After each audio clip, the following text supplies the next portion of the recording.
Well, hello, welcome to One Man's Faith. My name is Neal Owen. Glad to have you with me today, and we're gonna go into the season that we're in, which is Christmas time. We're now after Thanksgiving, and we're headed for Christmas. Have you gotten all your shopping done? I haven't. So help me. Okay. I will say though. If you're interested, New Hope Fellowship is having a Christmas Eve candlelight service at 6 o'clock on Christmas Eve.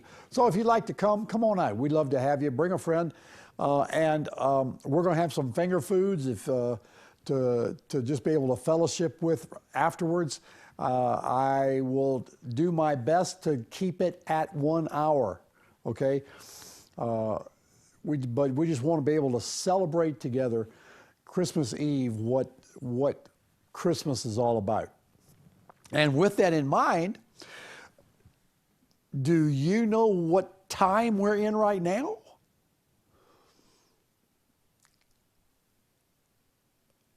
I'm going to hold you in suspense. No, I won't. Sunday, until next Sunday, are the 8 days of what is called Hanukkah. Now, don't turn me off. Don't say, let's change the channel. Let's do something else. Because we need to understand that even Jesus celebrated Hanukkah.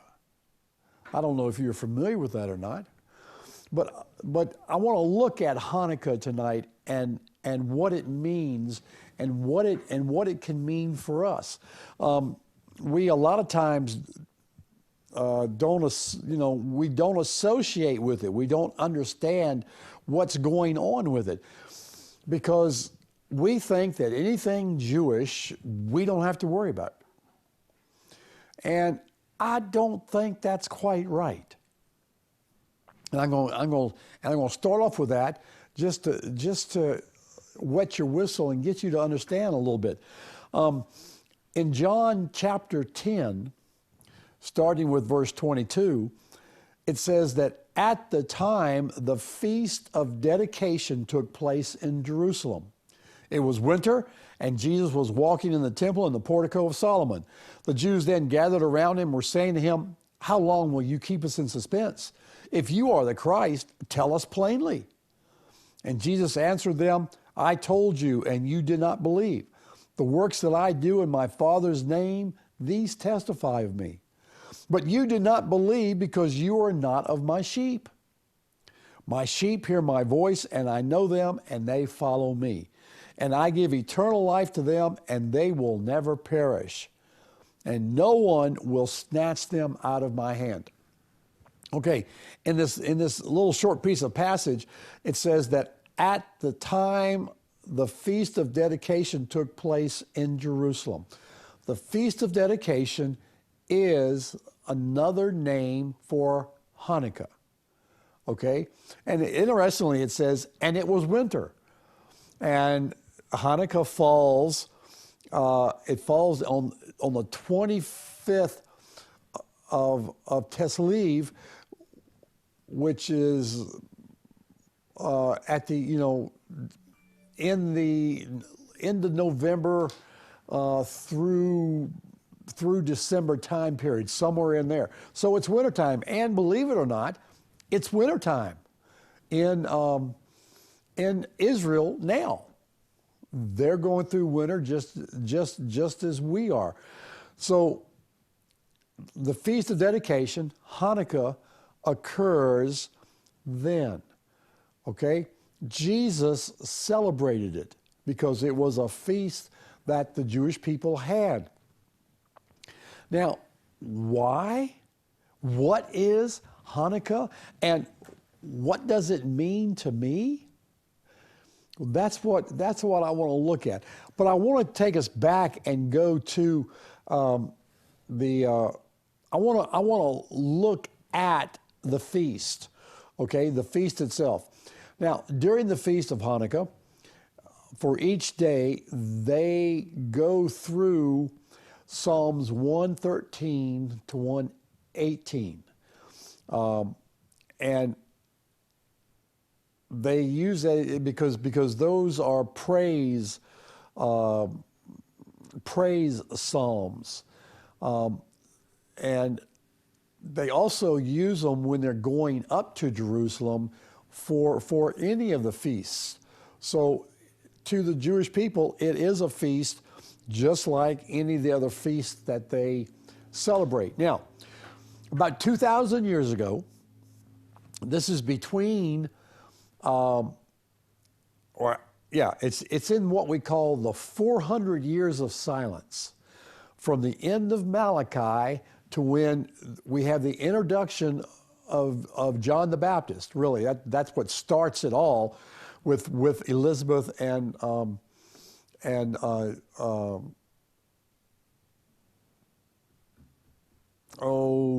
Jonathan, I think is I forgot what the father's name was, but he was a priest.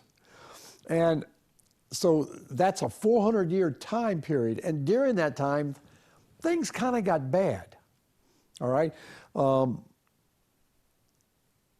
The Syrian Greek Empire was in existence, and it was dominated by the dynasty of the Seleucids.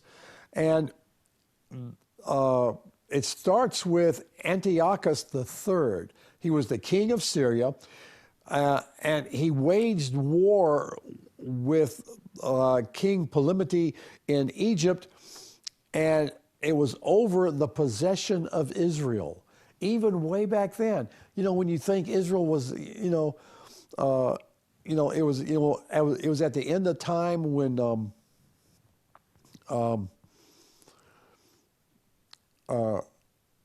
Israel was in devastation.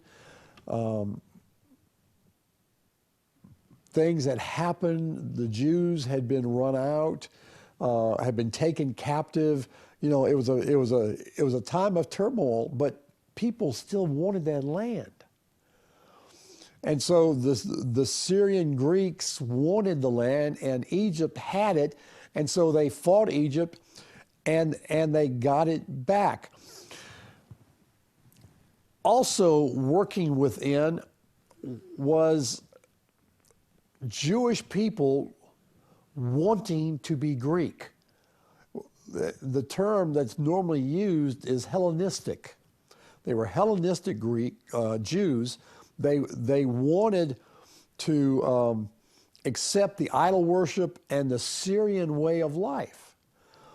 Well, that goes against the beliefs of the Jewish people. And the high priest at that time was Yochanan, which is the Hebrew name for Jonathan.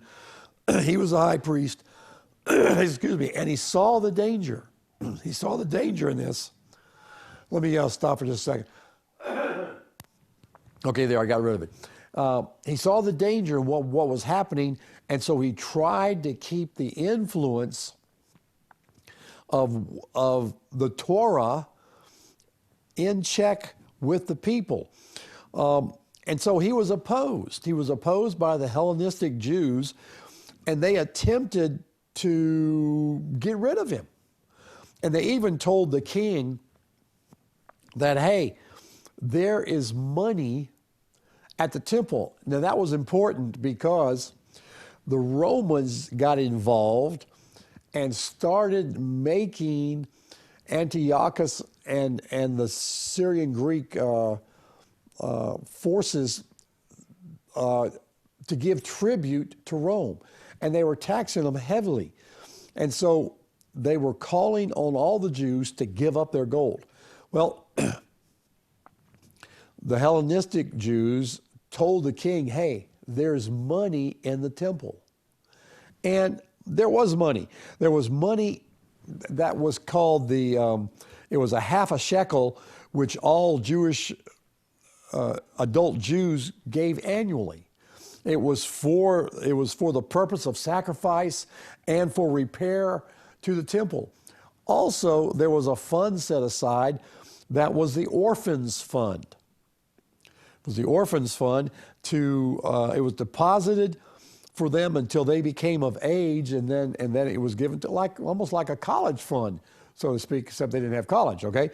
But it was a fund set aside for them until they reached of age, and then it was money that was given to us. Well, the king got one of his ministers, Heliodros, to go and get the money from the temple.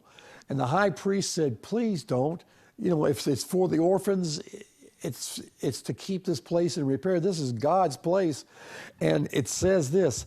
It says that when he entered the gate of the temple, suddenly he became pale with fright. The next moment he fainted and fell to the ground. And when Heliodros came to, he did not dare to enter again. You see, even during this time frame, God is still on the move. God is still protecting his temple. I wonder what Heliodros saw. That was, I mean, something frightened him almost to death. It frightened to where he fainted, and he fell on the ground, and he would not go back and try and get that money. Well, a little bit later, let's go a little bit forward in time frame. Antiochus IV becomes king. He starts to reign in Syria, and he was a tyrant. He was a tyrant. He was called Epiphanes, which means the God's beloved. The God's, plural, little g, beloved. At another time, he became known as Epimanes, which means madman. He was a tyrant. He was a tyrant, and he did whatever he could to put the Jews down. Okay, got to take a break, and let's do that, and I'll be right back.